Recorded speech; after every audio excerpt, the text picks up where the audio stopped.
Então, a professora Patrícia Gama, ela é professora titular do Departamento de Biologia Celular e Desenvolvimento, né, do Instituto de Ciências Biomédicas. Ela trabalha com o desenvolvimento da mucosa gastrointestinal, é a linha principal de pesquisa dela, e entre outras inúmeras atividades, ela é coordenadora da rede USP de biotérios. Então, ela tem bastante experiência com essa questão de criação de animais para pesquisa, e então, Patrícia, fique à vontade, tá? A gente vai desligar Obrigada. os nossos microfones enquanto você apresenta. Tá bom. Muito obrigada pelo convite. É um prazer voltar à minha casa, né, de origem, o IB, onde eu me formei. É assim, uma emoção muito grande estar aqui com vocês hoje e faço questão, né, de participar e compartilhar um pouco com vocês isso que eu tenho feito nesses últimos tempos, né? Como a professora falou, eu me formei na biologia e atuo, tenho a minha linha de pesquisa, mas dentro da universidade eu tenho uma inserção bastante grande dentro da área de biotérios, de ética e experimentação, e hoje represento a SBPC junto com o CEA também, né? Então, são várias atividades ligadas à experimentação, então eu vou falar para vocês um pouco sobre a questão de como a gente pode obter bons resultados na ciência desde que a gente cuide da qualidade dos animais e de como a gente faz essa experimentação. Então, vou compartilhar aqui a minha tela. A ideia, então, é a gente falar sobre a reprodutibilidade na experimentação animal e aí a gente sempre, eu faço sempre uma brincadeira no início, né, quando eu falo sobre esse assunto, de que a gente, quando vai para um laboratório para fazer experimento, para fazer pesquisa, a gente acha, né, logo de cara que a gente vai descobrir tudo e que a gente vai sair com grandes descobertas e respostas, e na verdade a gente acaba saindo muitas vezes com mais dúvidas e com muitos problemas, porque a gente tem que repetir inúmeras vezes aquilo que a gente está fazendo, né? Então é algo que a gente acaba tendo que fazer e repetir mesmo para que a gente possa ter bons resultados. Então, a gente tem a ideia, né, de que para a gente ter um determinado, para a gente mostrar que um determinado resultado é verdadeiro, a gente tem que reproduzir aquele resultado. Então, não adianta a gente fazer algo comparativo, algo similar, mas, na verdade, a gente tem que repetir, conseguir reproduzir, ter os mesmos experimentos e ter os mesmos resultados para dizer que aquilo é verdade. Então, isso é algo bastante forte e algo que a gente vem, né, escutando com mais frequência nas discussões que a gente vê em termos de ciência, em inúmeras revistas, em várias áreas. E aí, se a gente for olhar, e vocês já devem ter começado a discutir, se a gente for olhar, são várias as revistas e várias as editoras que têm essa preocupação, agora as diferentes universidades, as agências de fomento. Então, a Nature fez, há um tempo atrás, um especial sobre a questão de se reproduzir resultados e a qualidade desses resultados e quais são os principais desafios que são encontrados na hora de se fazer essa reprodução de resultados, né? E eu coloquei aqui algo bastante recente, que saiu essa semana, inclusive, na própria Nature, algo que 9 passos, né, 9 modos de se falar de integridade na ciência. Isso é algo que se tornou mais forte ainda esse ano por causa da pandemia e algo que a gente tem que prestar atenção de qualquer forma. Então, vocês estão aí justamente para discutir isso. E a gente sabe que se a gente for olhar os levantamentos de um modo geral nas diferentes áreas, a gente tem uma tendência muito forte a reportar somente aquilo que é positivo, né, nos nossos resultados e não aquilo que não deu certo ou que a gente considera negativo. Então, no meu grupo, por exemplo, eu sempre oriento os meus alunos e falo, olha, a gente pode ter tido um resultado que hoje possa nos parecer negativo, mas esses resultados podem ser positivos daqui para frente, né? Podem ser positivos no futuro, e a gente precisa ter ciência de que a gente não pode simplesmente esconder, né, ou não publicar esses resultados. Então, se a gente for olhar esse tipo de gráfico, existe uma incidência bastante grande do que a gente reporta, principalmente como aquilo que a gente considera como resultado positivo. Então, quando a gente traz isso para a ciência de animais de laboratório, e a gente vai olhar para os animais de laboratório, para o uso de animais, essas discussões, elas são muito recentes, né? Apesar da gente já ter um histórico de ciência de animais de laboratório, da gente já fazer experimentação há muito tempo, vejam que nesse levantamento feito pela PLOS Biology, pela PLOS, né, foram revistas diferentes do grupo da PLOS que fizeram esses trabalhos, mas aqui a gente tem alguns dados. Vejam que só 57% dos artigos, isso em 2010, então a gente está falando há 10 anos atrás, 57% dos artigos relatavam qual era a hipótese proposta e quais eram as características dos animais que iam ser usados. Então, a pergunta não era colocada como hipótese, e isso não estava relacionado com o modelo animal que estava sendo proposto. 87% não relatavam no material e métodos se estavam usando um caráter aleatório ou não para fazer a experimentação, para escolher, né, como determinar os seus grupos experimentais, o seu grupo controle. 86% não reportaram estudo cego, 70% não fizeram uma análise, não fizeram um relato da estatística de forma completa. E, ao mesmo tempo, os próprios editores, né, os próprios publishers, eles reportam que as revistas também não davam orientação suficiente para quem fosse escrever e fosse publicar. Então, ao mesmo tempo que os pesquisadores não tinham essa preocupação tão forte, as revistas não tinham a orientação suficiente para se fazer isso.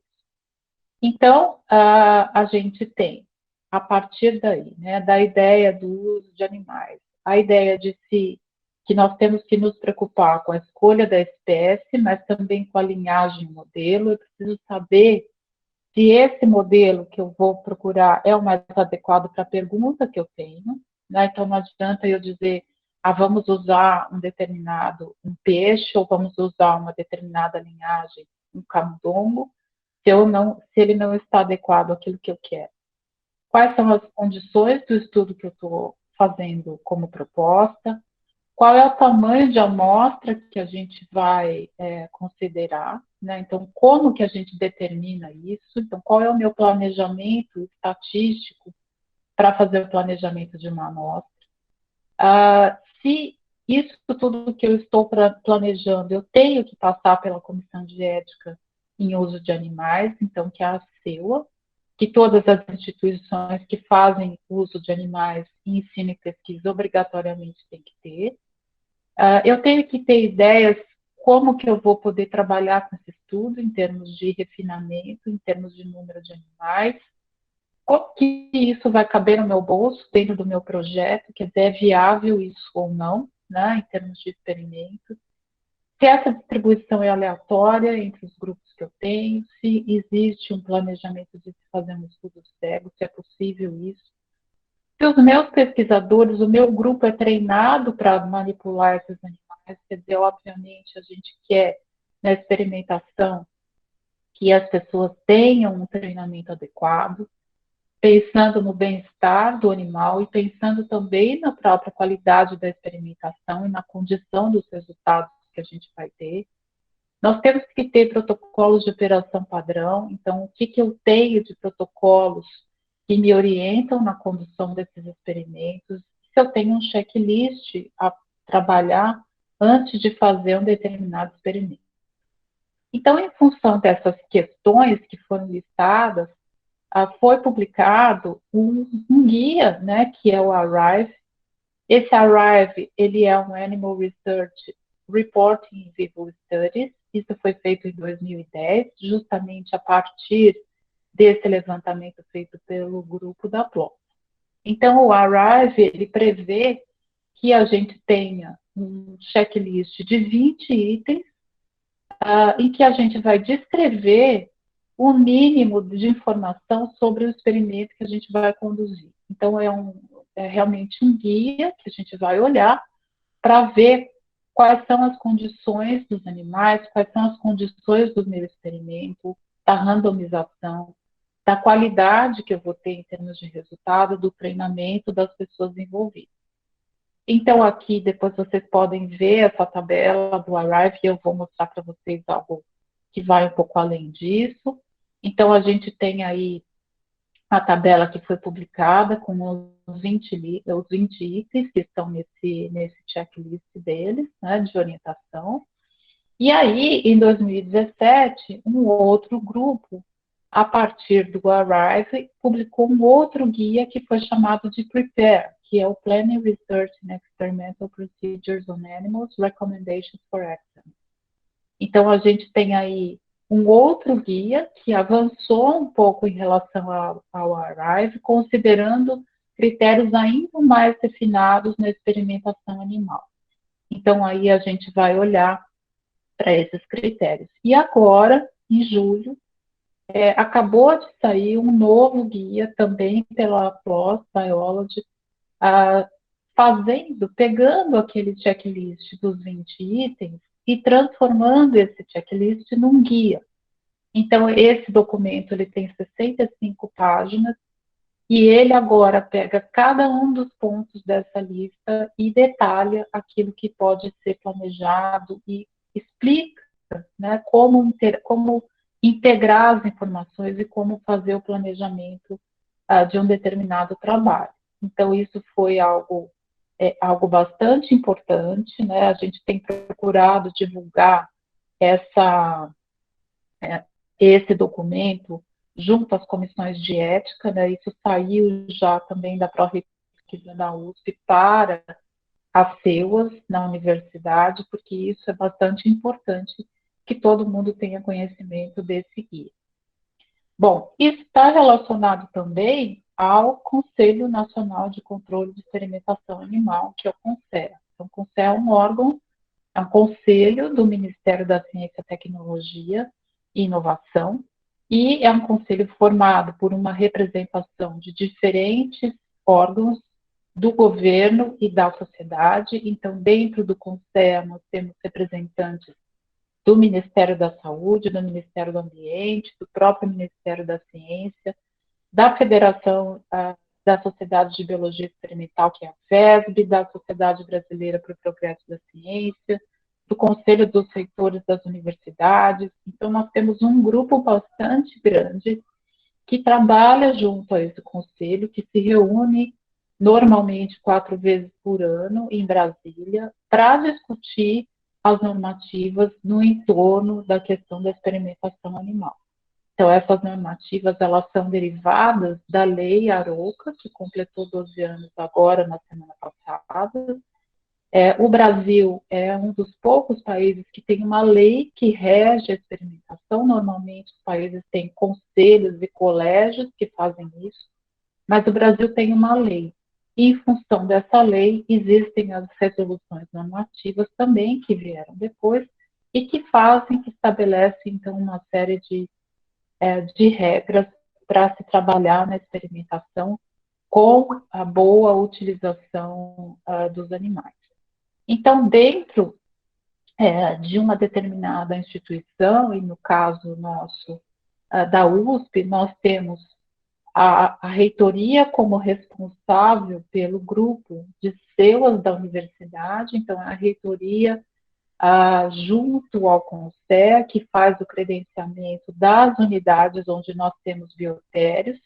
Esse credenciamento é feito, esse cadastro de instituições, de instalações, chama-se CIUCA, e cada um dos nossos biotérios, né, que no CONSEA, as nossas normativas identificam os biotérios como instalações, e eu já vou falar um pouquinho delas.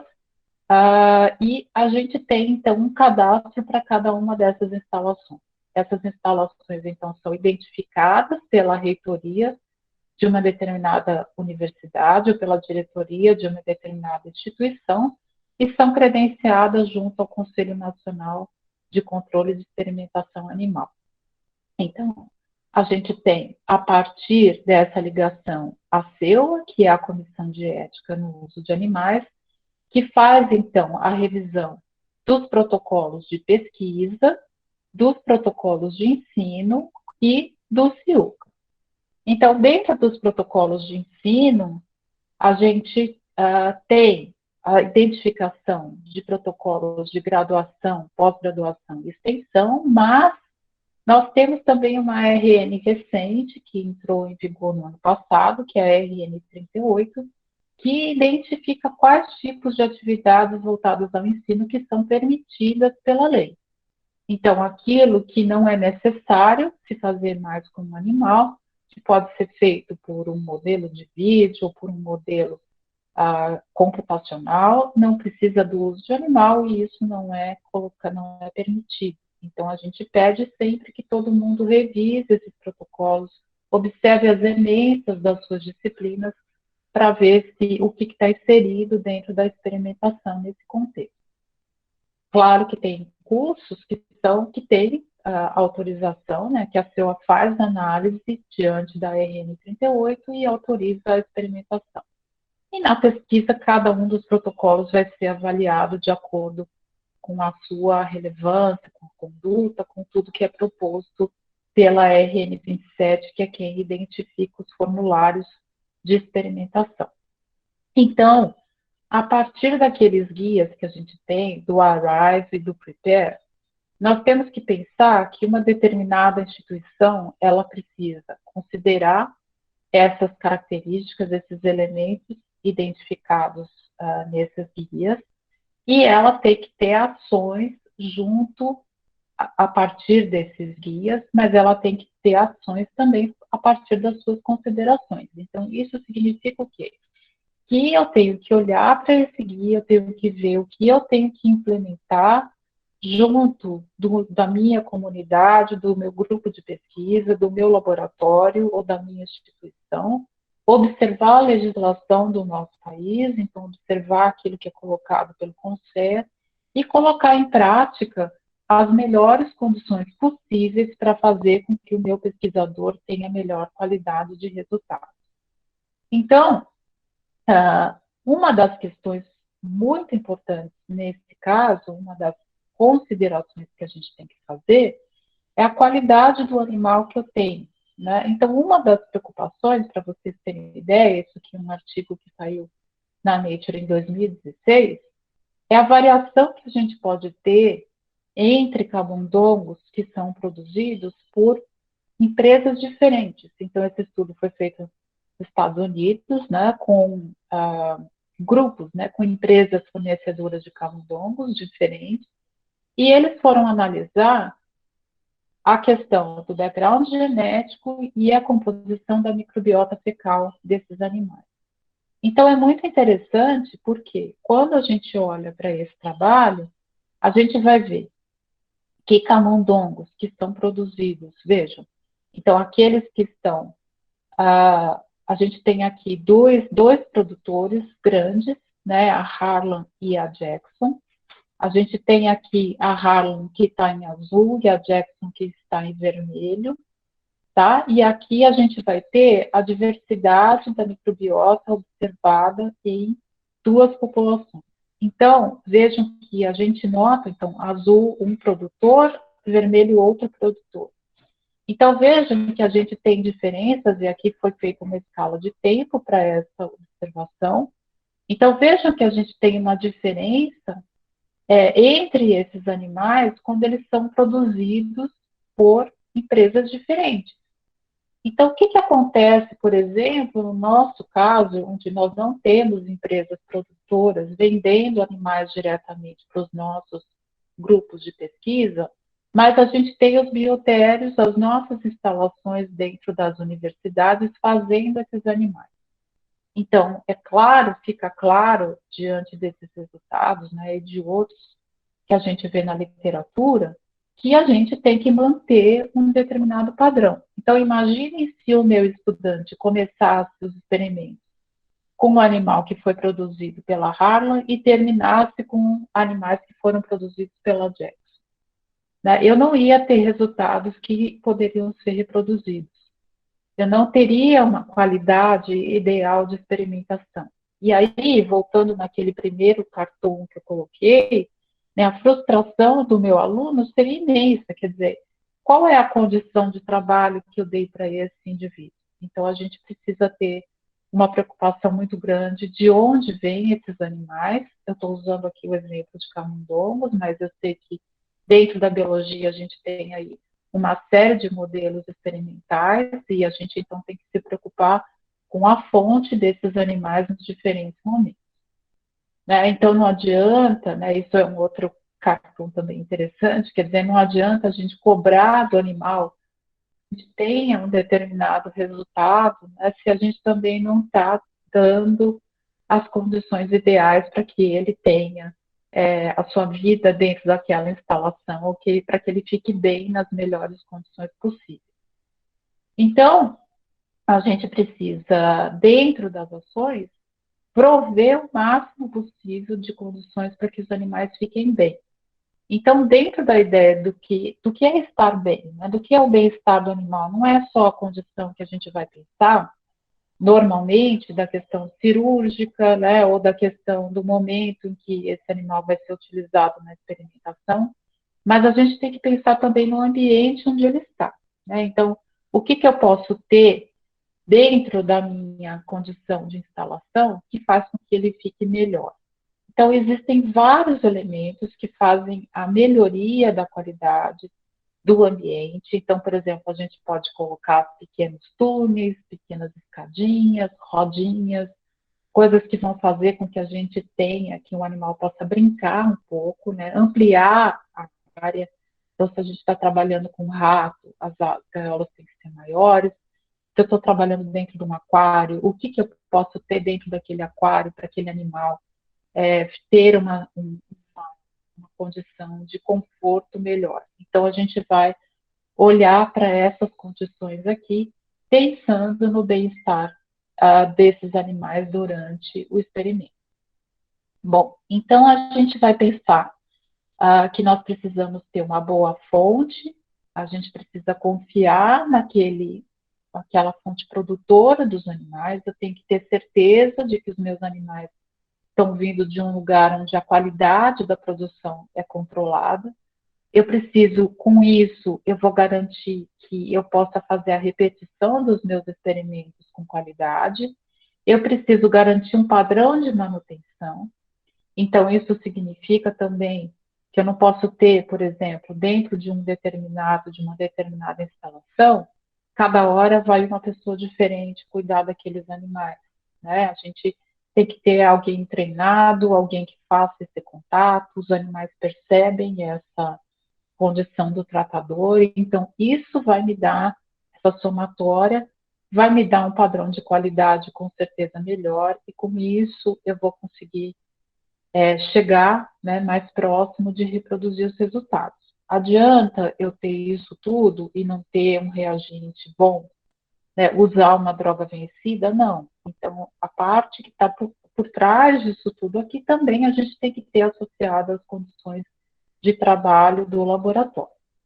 Então, para vocês terem uma ideia em relação agora, né, ao que se reporta em relação ao uso de animais, uma outra característica importante, né, nos estudos com camundongos é o que se relata naquilo que, né, fazendo uma referência àquilo que eu coloquei no início, com relação à falta das informações.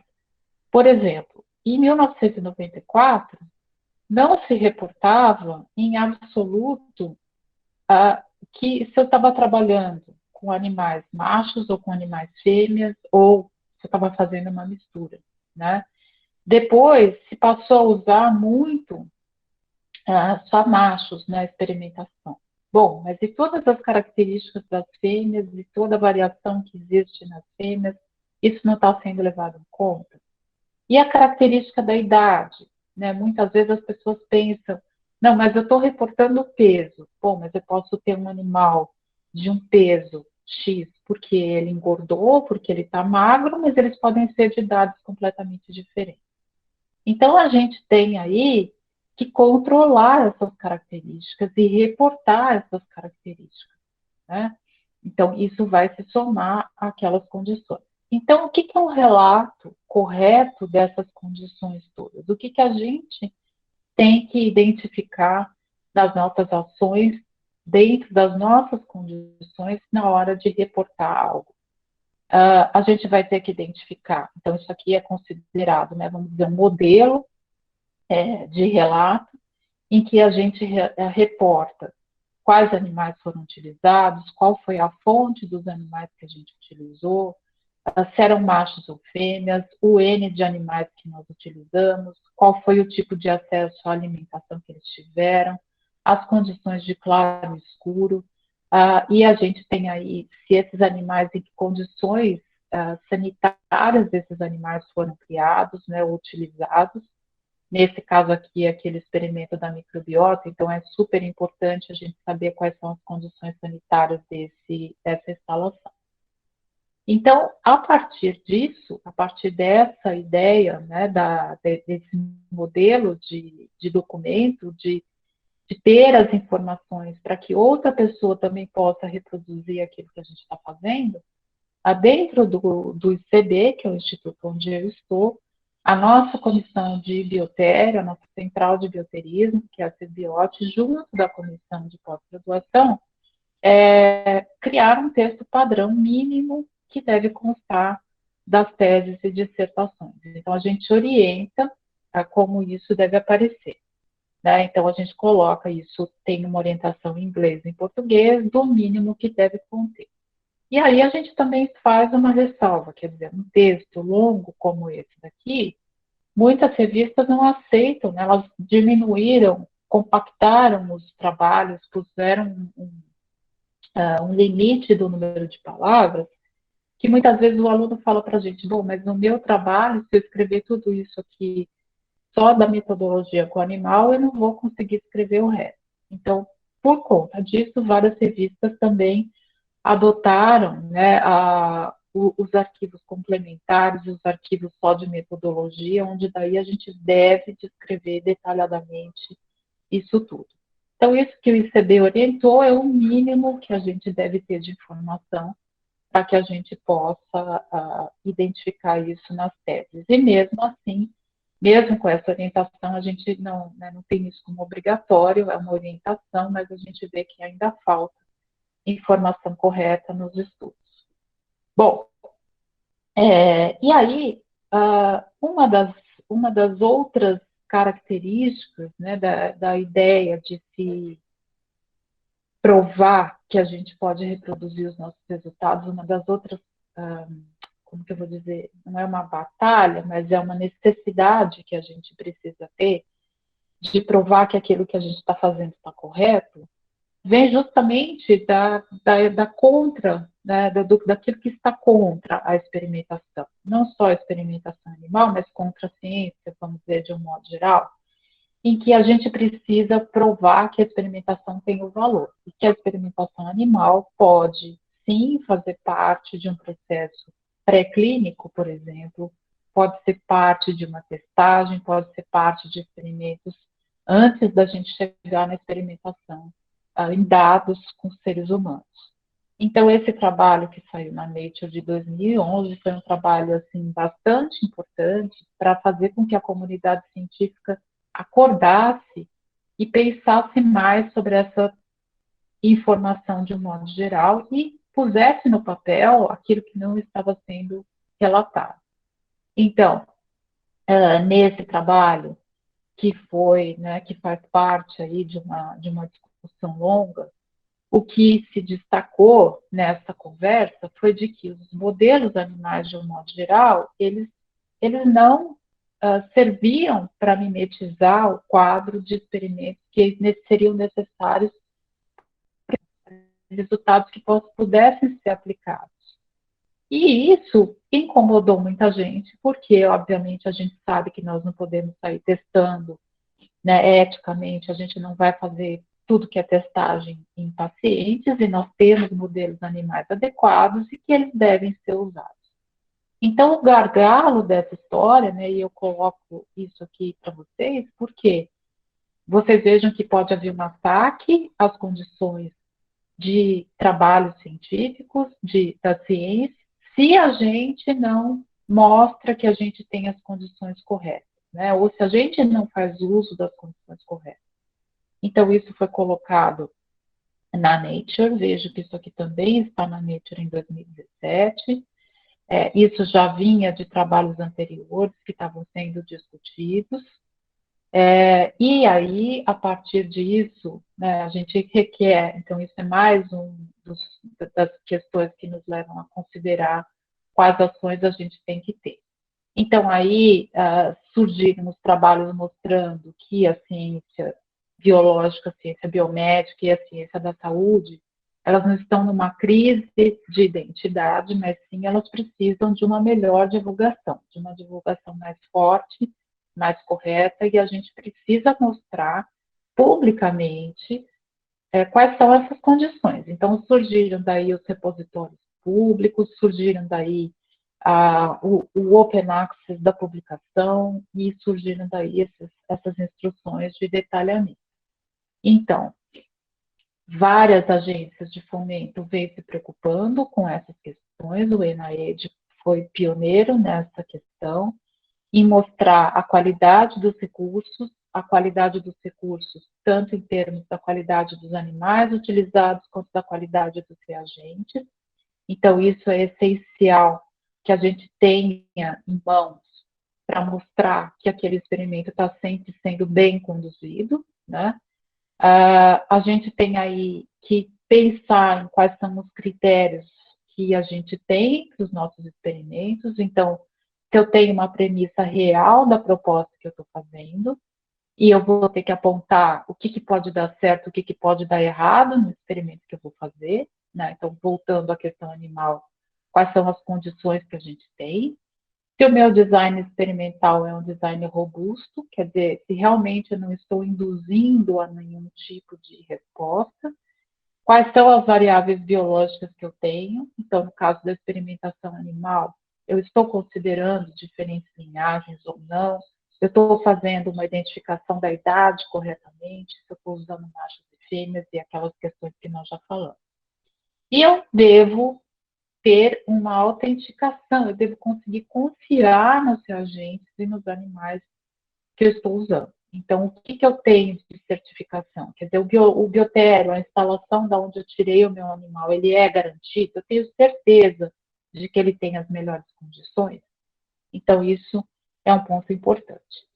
Bom, muitas vezes, isso tudo, né, fazendo aqui um parênteses, muitas vezes isso tudo acaba sendo colocado de lado ou omitido por pressão, né? Assim, a gente entende que existe uma pressão para eu acabar o meu experimento, para eu acabar a minha tese, ou para eu publicar, ou para eu avançar na minha carreira, e essas questões podem fazer com que a gente perca a qualidade e a possibilidade de fazer com que outros possam confiar nos nossos resultados. Então, voltando a esse nosso arranjo, né, a essas nossas colocações aqui, em função disso, dentro da Universidade de São Paulo, para tentar organizar um pouco essas questões relacionadas aos animais, a Pró-Reitoria de Pesquisa criou a rede de biotérios. Então, essa rede, ela está voltada para animais de laboratório, e aí a gente está falando de ratos e camundongos, mas existe uma preocupação da Pró-Reitoria de Pesquisa com as instalações de animais de um modo geral. Tá? Então, existe, em função da própria lei, né, das normas que a gente tem, das normativas que a gente tem no CONSER, existe uma preocupação com relação ao arranjo e à estruturação dos biotérios de um modo geral. Então, a rede, ela fica sediada na Pró-Reitoria de Pesquisa, e aí ela é composta por diferentes unidades. Eu vou passar um pouquinho mais rápido aqui para a gente poder conversar mais. Essa necessidade de se criar essa rede, ela veio justamente da necessidade de se identificar as instalações na USP. Já se tinha conhecimento do que a universidade tinha, mas não se tinha ideia do tamanho, né, e nem do tipo de estrutura que a gente tinha, então isso foi feito. E se tentou padronizar a produção de animais de laboratório. Então, criando centros que pudessem fazer esses animais com o mesmo padrão sanitário, para que todos pudessem ter a mesma qualidade de experimentação. Tá? Então, isso foi um grande desafio. Vários desses biotérios, né, esses biotérios que fazem parte da rede USP, estão colocados numa rede maior, que é chamada de rebiotério, que é uma rede criada pelo CNPq, e essa rede atende o país inteiro. Né, ela é formada por representantes também de diferentes órgãos, tanto do governo quanto da sociedade, da academia. E a gente tem, então, se a gente entra nesse site, a gente vai encontrar uma lista bastante grande de biotérios que atendem a todo o país. Dentro da USP, a gente teve uma composição inicial dessa rede, que foi criada, então, em 2012, e essa coordenação foi montada em 2014, tendo representantes, então, de diferentes unidades que fazem parte das áreas de produção da USP, e a gente, e representantes também de outras unidades que são usuários dessa rede. Mais recentemente, então, esse ano, a cada 2 anos, essa coordenação é renovada, e a gente, agora em setembro, entrou uma nova coordenação. Então, nós temos pessoas, então, eu estou lá como coordenadora, temos um vice-coordenador de Ribeirão Preto, temos membros das unidades que fazem parte das unidades de produção, mais a medicina veterinária, que é uma unidade extremamente importante, já que o Conselho de Veterinária é ligado a essas ações, né? O Conselho também tem as suas instruções em relação à experimentação animal, e temos representantes que são representantes das unidades usuárias da rede. Bom, a partir daí, na rede de biotérios, nós temos o biotério de produção de ratos no campus de São Paulo, que fica no ICB, um prédio que foi construído para isso. Nós temos a central de biotérios na Faculdade de Medicina, que faz a produção de camundongos, mas também faz o trabalho de congelamento de embriões e o controle sanitário da rede. Então, esses biotérios, essas instalações todas, elas passam periodicamente por controle sanitário, por meio de amostragem. E nós temos o biotério na Prefeitura do campus de Ribeirão Preto e o biotério de modelos especiais, que é ligado à Faculdade de Medicina de Ribeirão Preto, que mantém linhagens de animais geneticamente modificados. Então, para vocês terem uma ideia, nós temos em toda a universidade, além desses biotérios aqui, dessas instalações de produção, nós temos instalações de manutenção com animais geneticamente modificados que já 400 linhagens na universidade. Então, são linhagens que estão espalhadas nas diferentes instalações, e agora a gente vem fazendo um trabalho para mapear quais são essas instalações e quais são as condições em que esses animais estão. Então, aqui, para vocês terem só ideia da localização, esse aqui é o biotério de produção de ratos de ICB, o tipo de planta que a gente tem que ter para produzir esses animais na melhor qualidade possível, né? Então, aqui são produzidos ratos Wistar, ratos hipertensos, o SHR, e o controle dele, que é o WKY. Nós temos toda uma área limpa, que é um padrão SPF, então ele é livre de patógenos específicos, e toda uma área aqui de trabalho com esses animais. Então, nós temos as condições de produção para fazer uma quantidade grande que possa atender a universidade como um todo. A mesma coisa acontece com a instalação da Faculdade de Medicina, a mesma coisa no campus de Ribeirão Preto, tanto na prefeitura quanto com o CCCE, que é ligado à Faculdade de Medicina. Então, são centros que nós assumimos, já que nós não temos empresas produtoras no Brasil, que fazem, então, a criação desses animais e fazem a distribuição para a Universidade de São Paulo, mas também para outras universidades que têm interesse nos animais que a gente tem. Bom, e por último, a gente falou da condição de produção, nós falamos da condição de experimentação, mas a gente também precisa pensar que as pessoas precisam ter treinamento. Então, em função dessa condição de treinamento, além do curso que já era dado pelo Instituto de Ciências Biomédicas, nós atendemos, via Pró-Reitoria de Pesquisa, um edital do CNPq para criar um curso de capacitação no uso e manejo de animais de laboratório. Esse curso foi coordenado por mim, junto com a professora Cláudia Mori, que é da Faculdade de Medicina Veterinária, e ele dá todo o contexto da ética na experimentação animal. Nós passamos aí por algumas horas de curso falando sobre ética e depois a gente vai falar de todas as condições de analgesia, das condições de cirurgia, de manutenção, de trabalho das pessoas dentro das instalações, então, das condições de biossegurança, dos modelos modificados. Então, ele foi um curso que foi montado com a participação de profissionais de toda a universidade, inclusive de professores do IB, para que a gente possa, então, treinar pessoas, desde aquelas pessoas que têm formação básica, que trabalham já junto aos biotérios, quanto aqueles que fazem uso dos animais na pesquisa. Então, dentro dessas condições, a gente procura atender dentro da universidade, não só dentro dela, mas fazendo essa interação com outras universidades e outras instituições, a essas condições que nos dão as melhores características para trabalhar com animais e para garantir que a gente possa chegar a resultados que vão ser reprodutivos. Dentro disso, dentro do conjunto de instalações que a gente tem na universidade, a RN 15, que é a normativa 15, ela rege no CONSEA o grau de organização de uma determinada instalação. Então, a gente tem aí orientações de como tem que ser construído um biotério, como aquela planta que vocês viram de uma instalação de produção, de como tem que ser a instalação de uma área de experimentação, do que tem que ter. Então, será que aonde eu estou trabalhando, eu estou com as melhores condições?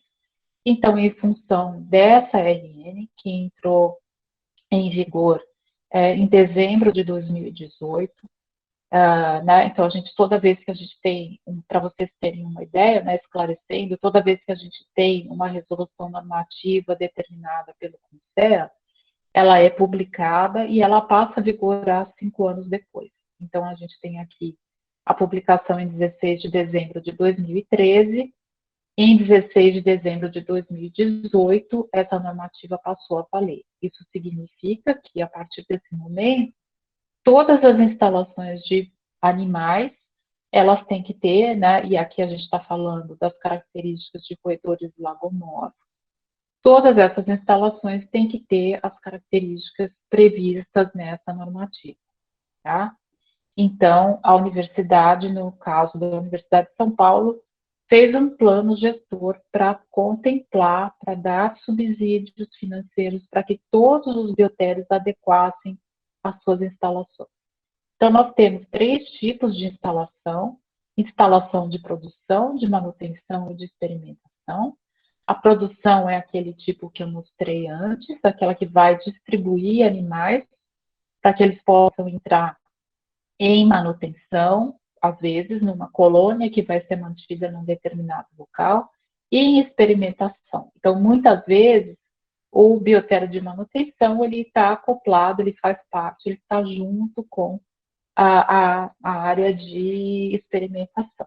Tá? Então, o ideal é que a gente tenha isso funcionando em conjunto, que a gente não fique transitando com esses animais do biotério para o laboratório. Né? O ideal é que isso tudo esteja acoplado para que a gente possa ter as melhores condições. Em termos sanitários, nós temos o biotério que tem o padrão convencional, que é um biotério limpo, que é aquele que vai ser utilizado para os experimentos de rotina, mas ele tem características que o mantém limpo, mas ele não é um padrão sanitariamente definido, em que se conhece, em que se tem barreiras. Nós temos na sequência, né, aumentando o nível vamos dizer, o nível sanitário, a gente tem o SPF, que é aquele livre de patógenos específicos, que é o que a gente tem na rede de biotérios, e depois nós temos os genotobióticos, que são aqueles que são biotérios onde os animais não têm patógenos e são desprovidos de microbiota. Então, isso significa que se eu tenho um animal que foi produzido em condições SPF, eles podem ser direcionados a outras áreas da SPF para experimentação, mas eles podem migrar também para biotérios convencionais ou para biotérios sanitariamente definidos. Eles vão passar por um período de aclimatação, como normalmente é recomendado, e aí eles vão ser mantidos nessas condições. Então, vejam, não são animais, esses daqui, não são animais que são livres, que não têm a microbiota. Eles têm microbiota, mas eles só não têm patógenos específicos. Então, é interessante sempre a gente saber qual é o padrão sanitário, qual é a classificação sanitária dos animais que a gente está usando. Bom, eles têm que ter estrutura definida, como eu já falei, então aqui tem uma série de itens que a gente deve observar, que são derivados da normativa 15 do CONSEA.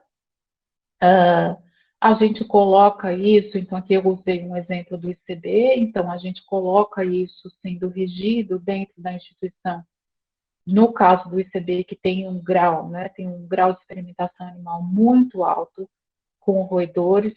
Então, a gente tem uma central de bioterismo que coordena todas essas ações. Então, nós temos a CEUA, mas nós temos também essa central. Essa central, então, eu não vou entrar em detalhes, ela tem características aí que fazem o seu regimento e o seu funcionamento.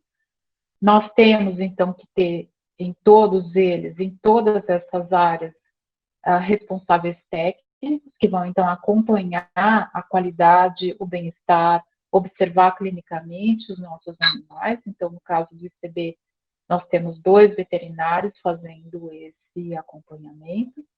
E aí, então, eu volto àquela condição inicial que eu coloquei. Tudo isso está relacionado à ideia de que para eu poder ter um resultado, eu tenho que reproduzir este mesmo resultado.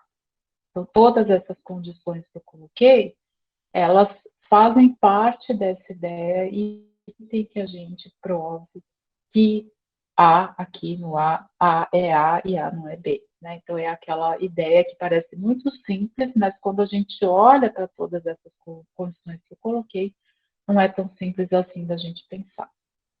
Bom, encerrando isso, para que a gente não esqueça, né, que além da questão acadêmica, da questão científica, que existe uma lei acima da gente, todas as nossas instalações e todas as condições que a gente tem de experimentação e aquilo que a nossa CEUA trabalha, isso tudo está sendo regulamentado pela CEUA, que está ligada ao CONSEA.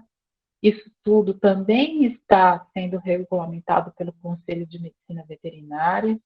Isso também está sob o olhar da Comissão de Biossegurança. E isso tudo pode ser fiscalizado por diferentes agentes. Então, a gente não pode esquecer nunca que, além daquilo que nos interessa cientificamente, a gente tem condições que têm que ser respeitadas, além da questão do bem-estar animal, que isso tudo também está sob a regulamentação de leis que podem nos dar fiscalização. Eu deixei aqui no final algumas imagens, né, de sites que têm orientações que são sempre atualizados com relação às orientações que a gente pode ter em termos de boas práticas, de um modo geral, mas que também trazem informações sobre as boas práticas com os animais. Então, o ICB mesmo já criou isso, a FAPESP também tem, aqui está um outro do ENAED, como eu disse para vocês, o ENAED foi pioneiro nessa organização, então eles têm isso bastante detalhado, tem toda uma regulamentação fácil até da gente entender, quando a gente busca no site, é um guia rápido que eles têm ali, né? E questões que a gente nunca consegue discutir tudo profundamente, né? A gente tem aí questões que vão aparecendo, isso daqui saiu na Nature há 2 anos atrás, 2 anos e meio já.